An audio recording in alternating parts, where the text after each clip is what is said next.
વારંવાર એ વર્ણન કર્યું અને એ વર્ણન કરેલો મહાપુરુષ ગુરુ ગુરુ તો સૌ કોઈ કહે છે, પણ ગુરુ કદી એમ કહેવાથી શું થાય? સુખદેવ જોગી જન્મ કા ત્યાગી એ તો જનકના ચરણે જાય.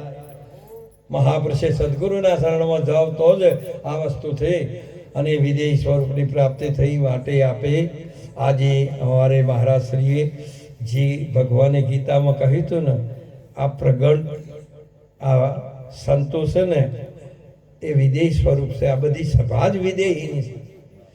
એટલે એક સંત મહાપુરુષે કીધું કે સંત મળે તો મહાસુખ માણીએ, એવી વાતો વિદેહીની વખોણીએ.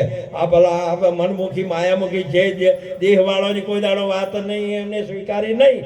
પણ મહાપુરુષે કીધું કે સંત મળે તો મહાસુખ. આ બધું સુખ 14 લોક સુધીનું સુખ છે અને આ સત્સંગનું સુખ એને મહાસુખ કીધેલું છે. મહાસુખ દેવોને દુર્લભ સત સદોદિત પાવે. માટે આવું એ સુખ મહાપુરુષ બોલ્યા, સંત મળે તો મહાસુખ માણીએ, એવી વાતો વિદેહીની વખોણીએ. ખરા ભેદુથી ભેદ ન રાખીએ, એમના આગળ અસત કોઈ દિવસ ભોંખીએ નહીં, એમના આગળ કોઈ દાવડો અસત બોલવાનું આવતું. માટે આવી એક મહિમા ગાઈ આજે સંતોનો દરબાર અને વિદેહીની મહાપુરુષ.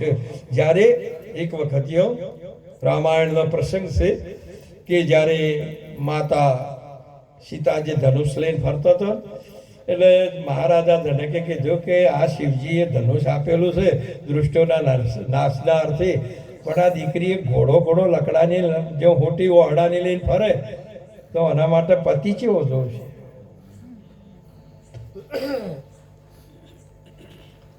ઉંમર લાયક થયા પછી એમને નક્કી કર્યું કે આ ધનુષ ભંગ કરે ને એના હાથે જ એનું લગ્ન કર્યું. સંયમન રચ્યો. બધા રાજકુમારો, ઋષિકુમારો, સનન આ બધાનો વ્યવહાર એક થતો થયો. એ વખતે પછી બધાને આમંત્રણ આલ્યું ને તો બધા જ આવ્યા. બધાની ધનુષ સીતાજીનું જોઈને અહીંયાનો મોહ થઈ ગયેલો. અને ઋષિઓનું આમંત્રણ હતું, એમાં વિશ્વામિત્રજીનું આમંત્રણ હતું ને. એ વખતે વિશ્વામિત્રજીના યજ્ઞની અંદર આજે આપણા જ્ઞાન યજ્ઞમાં આ બધા મહાપુરુષો મહાનના મહાન સમ્રાટ આ યજ્ઞનો રખેવાળ કરી રહેલા છે. એવા મહાપુરુષોનો ધન્યવાદ. વિશેષતામાં ભગવાન રામ ને લક્ષ્મણજી જઈએ અને વિશ્વામિત્રજીનો આ વારંવાર એ યજ્ઞની અંદર આ વનમાં આટકો નાખવાવાળા રાક્ષસોનો પરાજય કરી અને મહાપુરુષનો યજ્ઞ પરિપક્વ કર્યું અને પછી વિદાય માજી કે પ્રભુ અમે અયોધ્યા જવા માટે અમને હવે રજા આપો. વિશ્વામિત્રજીએ કીધું કે તમારે હાલ જવાનું નથી, મને આમંત્રણ મિથિલાનું છે, રાજા જનકનું.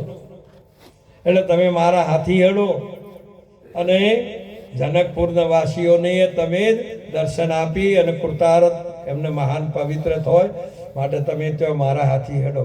અને વગર આમંત્રણ ગુરુના વચન હાથી ગુરુના આદેશ પ્રમાણે ભગવાન રામના લક્ષ્મણજી આવ્યા. અને એ વખતે પછી કુશધ્વજીએ આમ જોયું ને આખું લિસ્ટ, તો તમામ રાજા મહારાજાઓના નાના નાના એક ગામના જાગીરદાર હતા અને છેવટ જાતો એક ઘરના પણ હતા. ઘરધણી તરીકે એક જાગીરદાર હતો ને, એવોની પત્ર લસીને બોલાયેલા, આમંત્રણ આલેલા અને અયોધ્યાને આમંત્રણ ન લસેલું. એટલે ઓમ જોયું બાપ. કુશધ્વજીએ કે સમોવડિયા રાજા તો આ બેસે એકબીજાનો લેવડ દેવડ અને ચો દેવો, ધોન સુપાત્ર દેવો અને ધ્યાન ગુરુજીનું ધરવું. આવો તો એક યોગ આપણે છે ને. કેમ? એટલે એને કે કદાચ સેવકને મોકલ્યો છે. પૂછ્યું મહારાજા જનકને કે અયોધ્યાનું નામ નથી આ લિસ્ટમાં, કેમ નથી મોકલ્યું? કે નથી મોકલવાનું.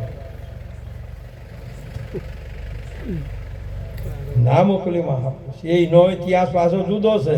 અને વિશ્વામિત્રજીએ ના હાથી ભગવાન રામ હોય બધા ધનુષ ઉચકવા માંગ્યા છેવટ જાતો દશાનંદ લંકાના રાજા એટલા દેવોના ઉપર વિજય 14 લોકનો વિજેતા પુરુષ એટલી શક્તિ અને હાથ એના નીચે ધનુષના નીચે ચંપાઈ ગયેલા ના ઉઠાઈ શક્યો પછી મહારાજા બોલ્યા વીર હીણ એ વખતે લક્ષ્મણજી ઉભા થઈ ગયા સૂર્ય ઉજ્યા પહેલી લાલાશ થાય પહેલું પ્રભાત થાય પછી પરોડિયું થાય ઓમ કરતા કરતા તીસરી ભૂમિકા આવી પછી સુરત બાદ ઉગઈ ની સીમાઓ છે ગણિત છે બાપજી લક્ષ્મણજી ઉભા થઈને લાલ થઈ જાય એકદમ શું બોલો છો મહારાજા અયોધ્યાનો એક દિવસનો છોકરો બાળક જન્મેલું હોય તો વીર હીણ ના કહી શકો અને આ તો રઘુવંશમણી બેઠા છે તમે એટલે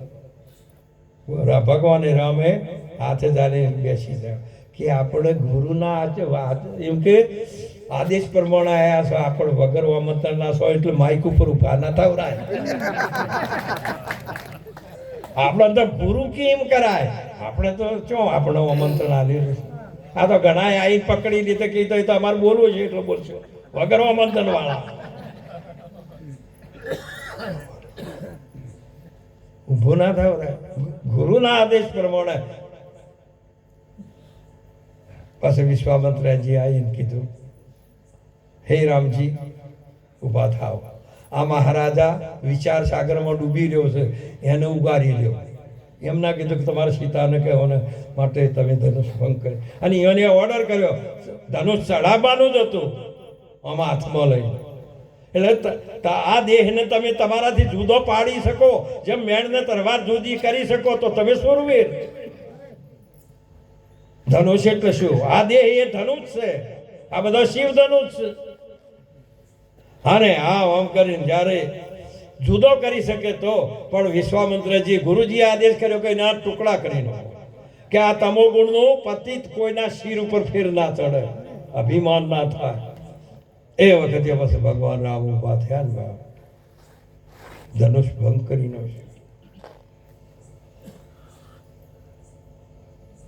દેવોએ ફૂલોની વૃષ્ટિ કરી દીધી પરશુરામા આવી ગયા એ અવાજ સાંભળીને એ તો ક્ષત્રિયોનો પૂરો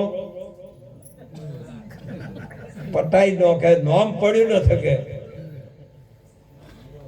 આટલા માટે 21 વખત ક્ષત્રિય જેને કરી લઈ આવી ગયા એટલે જે પાપાત્મા રાજાઓ હતા ને એ રાજી થયા કે આવું પટાઈ નાખશે હોય એને પછી કન્યા આપણી જ છે આવું જયારે એમને થયું ને અને જે ધર્માત્માઓ હતા એ તો કે આવડી આ પાપી હોય ક્યાંથી આવ્યો એને દુઃખ થયું ઉદાસીન બન્યા કને ભાગ્યો આ મારું ધનુષ શિવજીનું આપેલું દૃષ્ટોના નાશનાર્થે લક્ષ્મણજી ફેર ઉભા થયા તમારે કોઈ બી વસ્તુ નરમ કરવી હોય તો એને ગરમ કરવી એટલે ગરમ કરો એટલે નરમ થઈ જાય પાસે એ શક્તિહીન થશે આપણે પેલા બોલ્ટ ખોલવા આવે ને મશીન તો એને ખુલે જ ને પણ એને ગરમ કરો એટલે પછી લક્ષ્મણજી ઉભા થઈ ગયા અમાયર કે કને બાજુ કે પ્રભુ આ તમારું તો ઘણા વર્ષોનું હતું હડેલું છે હજુ અડાઈને તૂટી ગયું આવા તો રમતા રમતા અનેક ધનુષ તોડી નો છો અમે અને કાળ છો આ બાળક આ છોકરાને મારા હમાંથી દૂર કરો કે મારે દૂર થવાની કોઈ જરૂર નથી વાસો મેકો ભરી આવો જાઓ કીધું એ ફેર ભગવાનને બેહાડી દીધા લક્ષ્મણજીને બેહાડી બેસી જાઓ બે હાથ જોડી દીધા પ્રભુ અમે બ્રાહ્મણોથી બહુ ડરીએ છીએ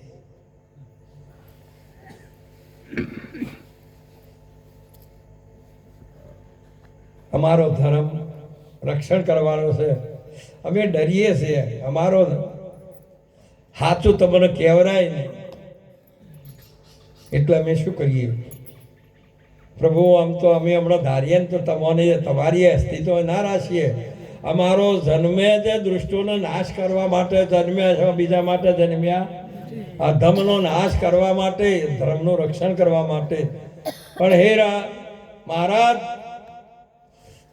ખરું તમને ના કહેવાય. ખરું ભૃગુ ઋષિને કીધું જ્યારે એ વખતે ઊભા થઈને છાતીમાં પાટું મારી હતી વિષ્ણુ ભગવાનને, અને ભગવાને ઓમ કરીને આમ હૃદય કર્યું ને,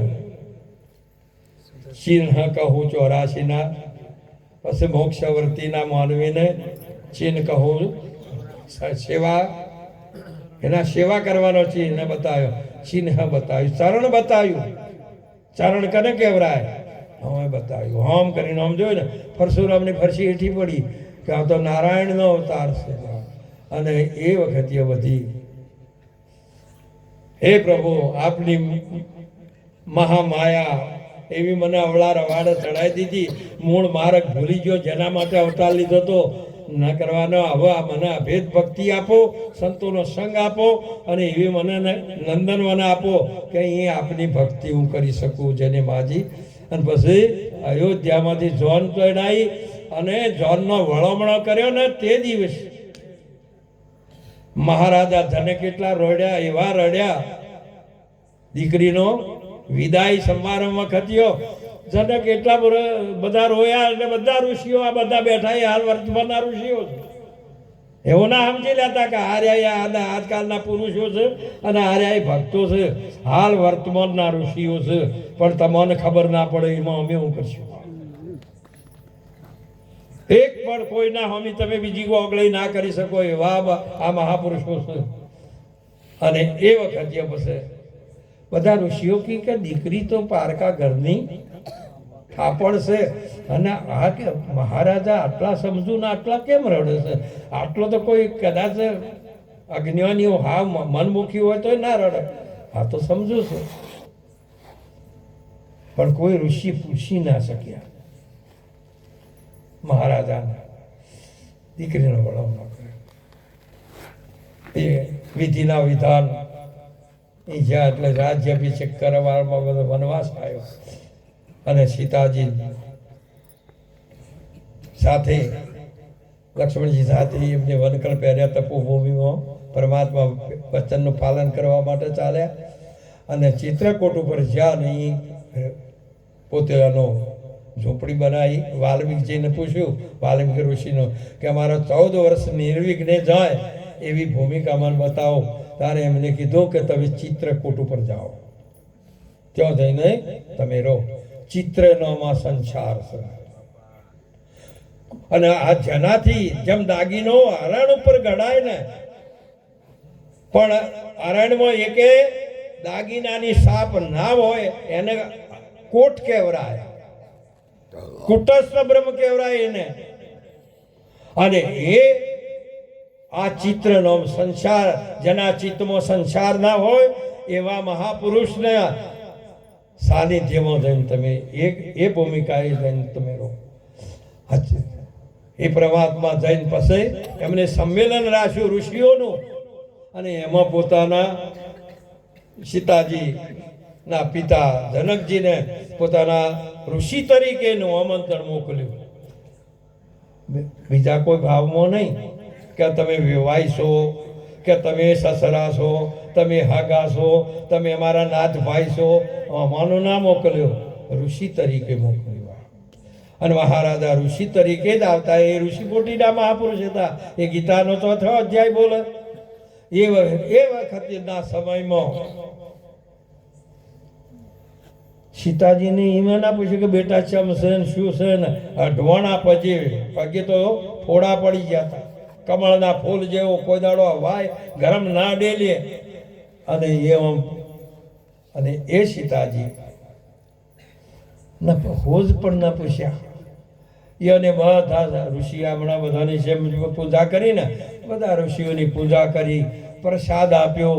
પ્રસાદ લઈને બધા ઋષિઓ આનંદથી બેઠા છે, અને બધા ઋષિઓને જમાડતો આ યજ્ઞને હોમતો. જે કોઈ કે વધ્યું તે પ્રસાદ છે. અને એ 3 જણોએ પછી પ્રસાદ લીધો. ભગવાન રામ, માતા સીતાજી અને શેષ નારાયણ સ્વરૂપ લક્ષ્મણજી.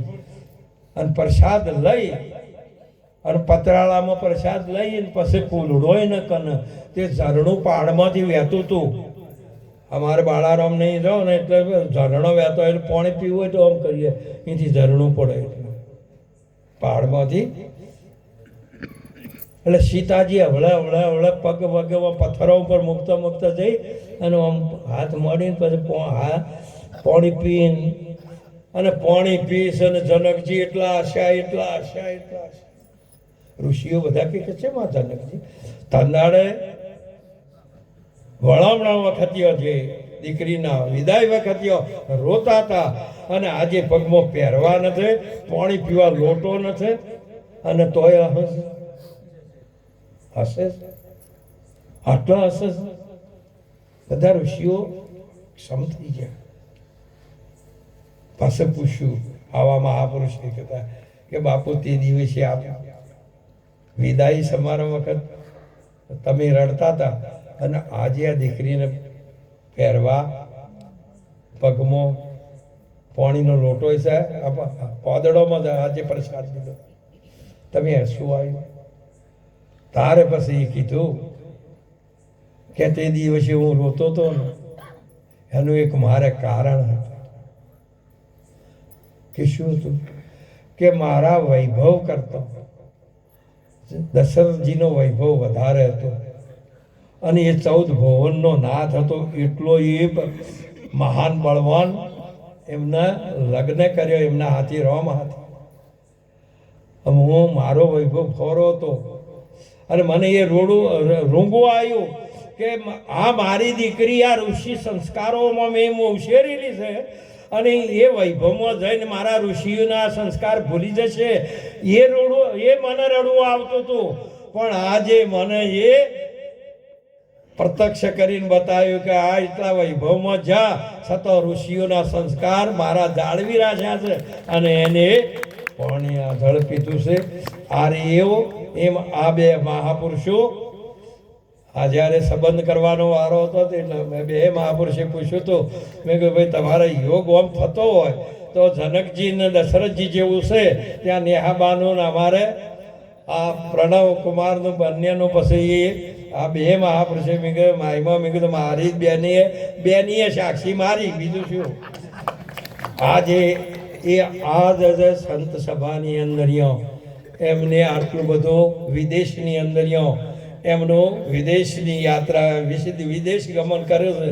અહીં આવ્યા તો છતાંય બધા ઋષિઓને આ બધા સંતોને બે હાથ જોડીને ત્યાંનો લેશ પણ એક અણહાર પણ ના આવ્યો અને આ જે સંસ્કાર હતા એ દૂધ અને હાકર એક મળી અને અમૃત થઈને આવો જે લાવો લીધો અને આ બધા સંતોને ચીડ્યા. કહેવાનો ભાવ શું છે કે ગમે ત્યારે ગમે તે કોઈ વસ્તુ મળે પણ તમારા ગુરુ મહારાજે આપેલા સંસ્કાર એ ઋષિ સંસ્કાર છે. ચોય જો તો ભૂલી ના જતા અને બીજા બોલે એમ તમારાથી બોલાય, તમારા બીજા વર્તે એમ વર્તાય, તમારે તમારી રીતિ વર્તવું પડે. મહાપુરુષે શાસ્ત્રો વર્તમાન બતાવે છે, બીજું કોઈ બતાવતા. જ્યારે જુઓ ને ત્યારે શાસ્ત્રે એ વર્તમાન જ બોલતું હોય. એ શબ્દો રહ્યા ને જૂના કોઈ દાડો ના થાય અને નવાય ના થાય, એ અનાદિ છે જ. જેમ વાવવાનું બીજ કાયમ જ્યારે વાવો તો ઉગે ને ત્યારે એ ગ્રંથોમાંથી પડેલું જ્ઞાન ગુરુ મહારાજ આ જેમ બાળકને ડિગ્રીઓ મેળવાવે છે તેમ તમને આટલી મહાન વિદેહી પદની અને જીવન મુક્ત પદની જે તમને પ્રાપ્તિ કરાવે છે એ જ્ઞાન એ ગુરુ મહારાજનું છે અને એ વચન જાળવીને આપણે આટલા લાવો લીધો. એટલું કઈ વાણીને વિરામ આપો. બોલો કૃષ્ણ કનૈયા સદગુરુ ભગવાન.